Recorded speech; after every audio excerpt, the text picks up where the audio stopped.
Whoa. Okay, well, we'll just keep it there. Cut off my head. I have head here. I have hair. Anyway, so yeah, we're on chapter 10, and the next chapter, even though there was the last chapter was called Nameless, Shamelessness. So we get to this chapter. Oh, and I just did the interview with Chad Post. So we talked about he did a whole um, podcast about Mulligan Stew with his writer friend. I forget his name, Brad something. But he's you should check that out. So there's an interview, and there's gonna be more interviews next week. But at last we get to chapter 10, Nameless, Shamelessness, and this is a pretty crazy chapter. It takes place at Club Zap. It's Martin Halpern. He goes to the club and he's watching Daisy and uh, Madame Delamode and Coriendo, C&D, Madame Coriendo and Madame Delamode, and they're having lesbian sex at Club Zap and Daisy. And it's hard to tell that if Ned is still alive here. I don't know. But we just kind of get this real kind of erotic chapter all of a sudden with Daisy, who's supposed to be kind of uptight or something. And it's pretty long too.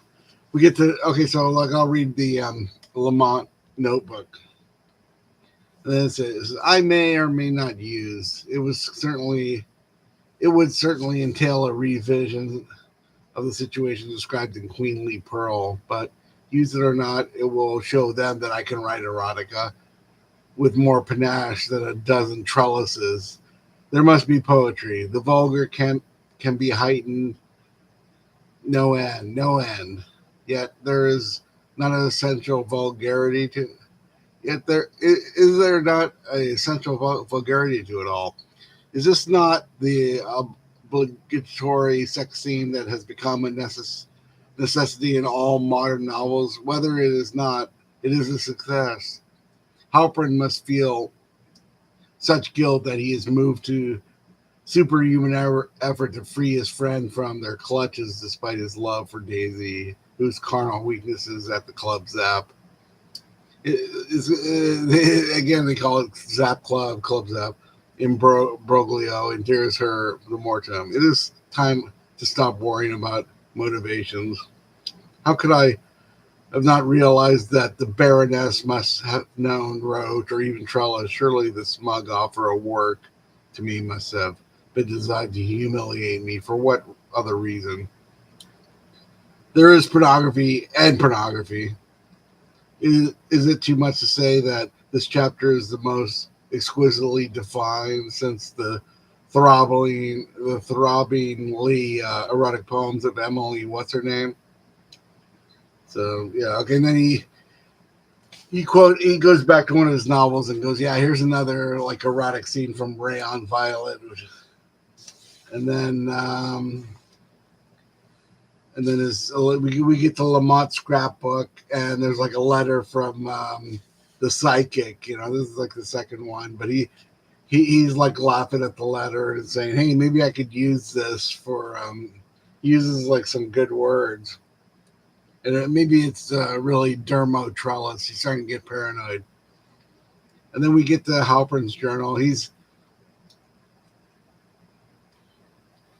worried about Ned, the real Ned. And he goes, Lamont's revision might turn to anger if he knew what he had been up to, particularly since he's not even yet met Daisy, Corey, or Birth of the Flesh. The word sends a shiver through me. So he's like, he's aware of the new chapters, but he's worried that if Ned finds out, he's going to get really pissed. And so it's just better to leave him ignorant. And then there was there was also like a copy of this magazine called Art Futures addressed to Mildred Haviland, and there was and then they quote an article. It's a interview of the month by Bernard Tett. So there's like this real long interview, at least 10 pages, about the art world, and I think he mentions like Lou Henry and Sheila Henry in this. So it's like he's talking about the art world and Bernard Tett. I don't know who that's based on, but it's kind of interesting.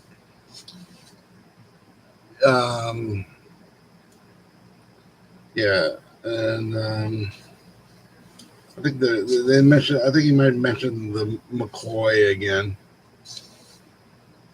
and then it ends with Lamont. He writes a letter to Joanne and realizes that she married that editor guy, Vance Whitestone, and he just feels like, and he didn't even know that Joanne was like divorced and remarried. So like she's like Vance Whitestone, and he calls him gay, and I guess Sheila Henry and Dermot Trellis and Joanne, who was also married to some other guy, maybe not Lou Henry. Trying to think, but this is like the third letter to Joanne. He's always like really kind of like almost wanting to get back with her or something.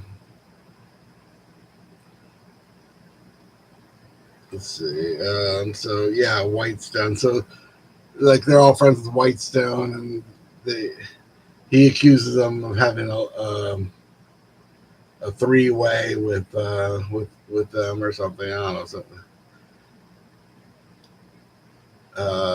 And then like Baron de Lennox. He mentions her again a few times in the letter.